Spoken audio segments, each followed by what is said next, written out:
the steps that kind of, you know, lead on to the rest of the world. But here in the main arena, Offspring are on stage. And as you can see, they're, you know, going down pretty well with the fans, that kind of thing. But Offspring is so punk and so rich that they wouldn't speak to us or let us film them. So you just have to, you know, get a bit of a vague idea from this mic. There they are, yeah, blah, blah, blah, blah. And there they are on stage being loved by the masses.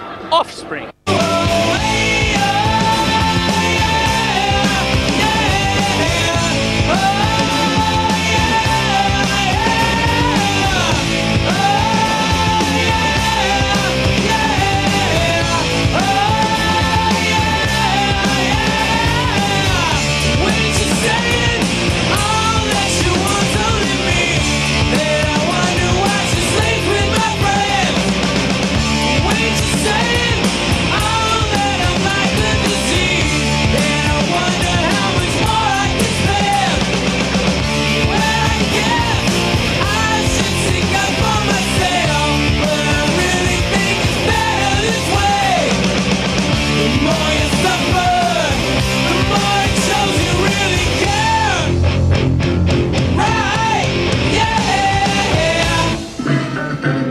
On the big day, and we're here at the lily pad stage, which is managed by this man here, Duck Pond. What are the highlights of the lily pad stage this year? The pal massage was a highlight.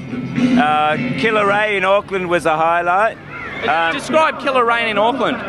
Killer Ray's a 65-year-old man who's played with some of the jazz greats, Oscar Peterson. He knows a lot of stuff, and he had the whole stage going off for about 2 hours in Auckland. Just mad, through the roof, completely crazy. What about this dog food event that happened in the Gold Coast? It was like a spontaneous thing that happened after we were rubbing sunscreen onto people's backs. Someone just had the idea, let's get a can of Pal and massage some dog food onto his back, and then the dog, who was meant to have the Pal, was licking it off the guy's back. I mean, truly, this is the uniquest stage at the big day out because it's different in every city completely, isn't it? Yeah, we just rely on the local Looney Tunes to keep things going for us. Every city it's different. No one knows what's going on next. Now, are you going to be performing today on the lily pad, Duck Pond? I mean, what's your special shtick? I did a bit of nude breakdancing in Melbourne, spontaneous. I think my mum's got a bit of footage of that. She's just been watching it over the last few days and sort of going through and cutting it. A lot of it's on the cutting room floor. But with that in mind, we better go and find some other part of the big day out here in Sydney. Thanks, Duck Pond. Thanks, Jabba. Red's premiere cut. Do you ever have sex before you go on? Oh, no. No. Straight after? No. It's hard to play drums after sex. Oh, okay. Not in front of you anyway, because I know what you like. Now, the last time we spoke, Powderfinger were actually, you know, preparing to embark on this national big day out tour. You've done 3 gigs so far: Auckland, Gold Coast, Melbourne, Sydney today. Is it a thrill? Oh yeah. It's very special. Very special. Big holiday. Well, I'm kind of amazed by Powderfinger's versatility, because a couple of years ago you supported Pantera. Since then you've done all these kind of, you know, indie festivals or whatever, and you've also supported Crowded House on the steps of the Opera House. I mean, the diversity, where does it, you know, was it planned? Yeah, we're a covers band basically. Well, I know you've done a Clouds cover. Well, no, you've ripped off 2 words from a Clouds song, but you know, there's probably the in a lot of songs. Have you noticed anyone on the tour with particularly good or bad fashion? Yeah. Prodigy have got good fashion. Prodigy are very stylish chaps, but Baz, who's tour manager of UMI, he has some special gear. Yeah. He's always wearing some sexy stuff.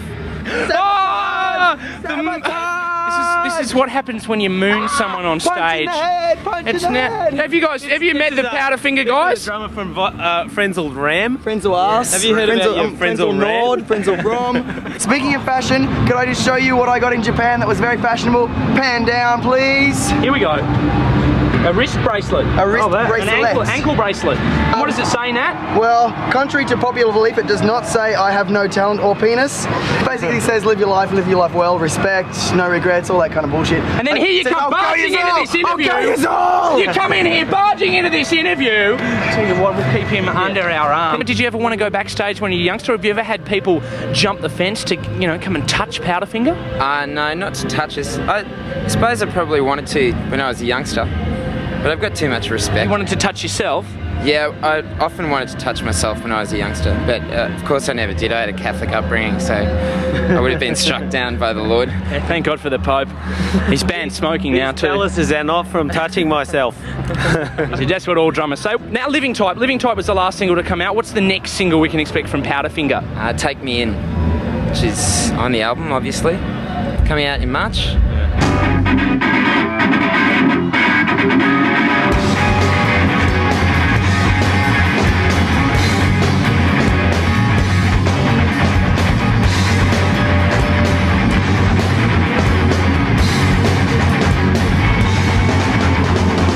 Uprising takes me in. The crimes I'm fighting break my skin. See uprising takes me in. I don't know how far to go. Oh, I don't know. You might take me in. You might take me in. You might take me in. You might take me in.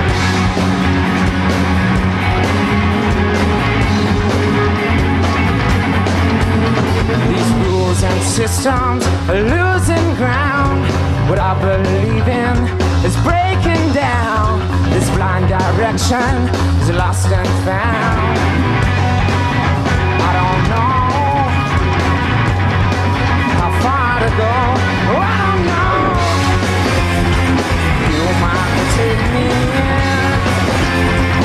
You might take me in. You might take me in.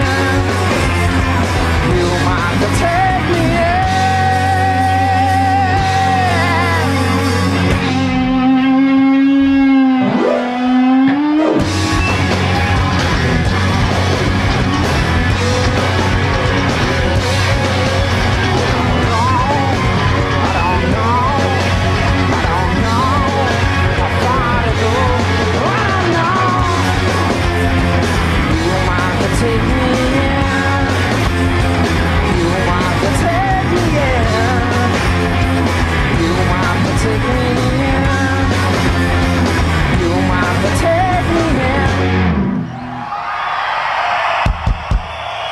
Now, a bit of a pause in the day's proceedings. We have Ken West here. Now, Ken, along with Vivian Lees, is the promoter behind the big day out. Ken, how are you?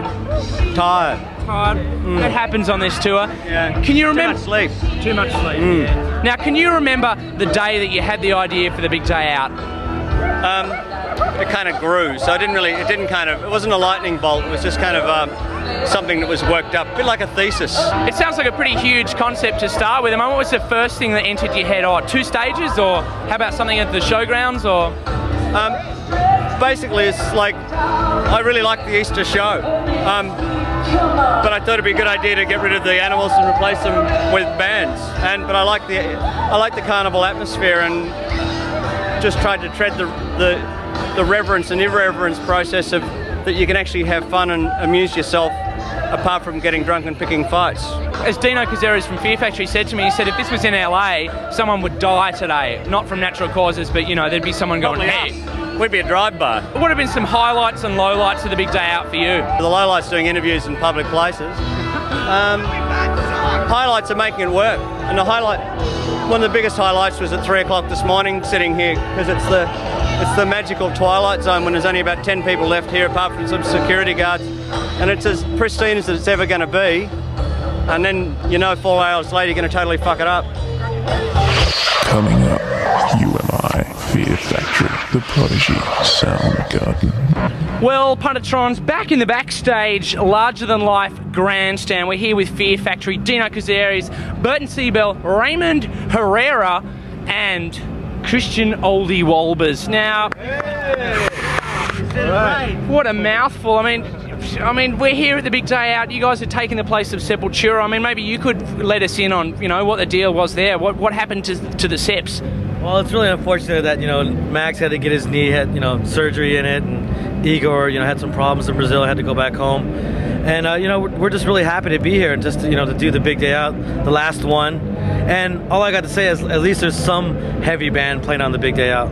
Yeah, well, last year we had Rage Against the Machine, the year before we've had Ministry, before that Nirvana, so I mean it has been, you know, it's always kind of had dance music, rock music, heavy music, and the kids, you know, they seem to be pretty stoked with the Fear Factory. Have you had a chance to meet many fans since you've been here? Oh, every time after we play, we always go out and talk to the fans, and there's a lot of them out there, more than I realized actually.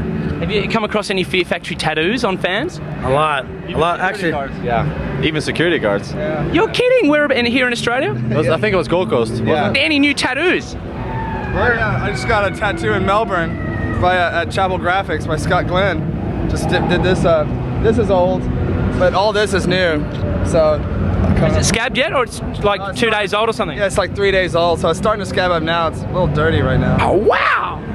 Very colorful. This guy his name is. Is that in Melbourne as well? Yeah, Dave Rand. No, actually Sydney yesterday, and he's supposed to be one of Australia's #1 tattoo artists. And are you shooting some stuff on video? You've still only got one film clip, the replica. We've been playing the live stuff on Amped, but don't tell anyone. Have you got any other film clips coming? I think we're going to do a video for one of the remixes for Remanufacture. Is that ever going to come out? Yeah, it's going to come out in March. We were actually waiting for some mixes from the Prodigy, but it's unfortunate that they got to finish their album, so they ain't going to be able to do it until later on. So we're going to release that and then do a single later and help have the Prodigy remix the single and so on and so on. Like a 12-inch single by the Prodigy, and you know, it'd be cool. And has that come about through this this tour where you've met them, or you met them prior to this? This is the first time we've met them, but we've been talking to them, you know, by phone, you know, telling them what, you know, we're interested in them doing a remix for us. Yeah, I think we get along with those guys the best on the whole tour. Yeah, I think we share a lot in common. Yeah, we all get along really well. Those guys are just amazing. Now, the Fear Factory sound, how's it coming across with in the live gigs and stuff and these festival things? Raymond, you're on a drum riser that seems to be rolling almost off the edge of the stage. Does it feel like you're playing in a tent as opposed to the normal gigs you'd be doing? No, not really. It's of course, you know, it takes a little bit of adjustment the first song, but usually after the first song it just rages. You mean